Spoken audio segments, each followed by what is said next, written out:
Stuart, good to see you. Thanks for having me. Absolutely. Well, the retail sector has performed very well so far this quarter, and your company especially. There's 18 shopping centers today in the index, and ROIC ranks down at the lower end in terms of market capitalization. But your company has grown significantly during the last 3 years. Can you tell us a little bit about your formation and how you've expanded today? Sure. Well, we have a bit of an unusual structure as a real estate investment trust. We started out 3 years ago and did a framework agreement to convert our initial structure, which was a SPACs, into a perpetual retail REIT. So after going through that process and getting the transaction approved, we then started out with $400 million of cash and no assets right at the end of the recession, the Great Recession. So one of the advantages we've had in building the company over the last 3 years is we've been able to look at the marketplace, but more importantly, not have to deal with balance sheet issues or tenant issues as it relates to the company, what we call our legacy issues in terms of coming out of the credit crisis. But today, the company has been on a big growth spurt, as you just mentioned. We've been one of the fastest growing REITs in the industry.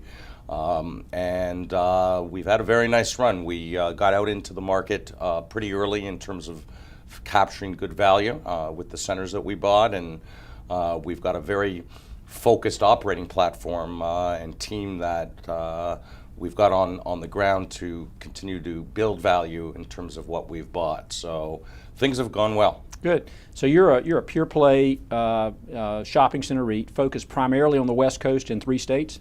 Yes. We are, our focus is the West Coast, the primary markets on the West Coast. I call it 4 different markets because California is 2 separate markets. But yeah, we are right now pure play in terms of buying, in terms of the retail sector. We think that's important in terms of giving investors a choice. We certainly in the past, as I've done this a couple of times in terms of building real estate companies, I've always found that investors again want a choice in terms of both geographic focus and product focus. Sure. Let's talk about your product. So you've invested in some very high quality grocery chains, for example, I believe Safeway, Albertsons. Tell us a little bit about your portfolio. Sure. Well, I mean, our portfolio is typically what we look for in terms of buying assets are, buying in very highly constrained or supply constrained markets. Demographics, typically 150,000 people within a 3-mile radius and income levels of 65,000 or greater. So that's basically our focus in terms of what we look to and what we look to buy.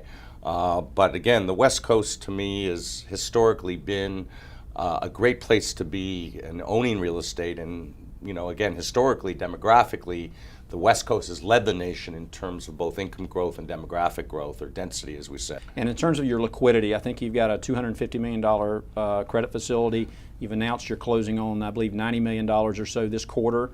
So how do you stack up today in terms of your capital and your liquidity today? Sure.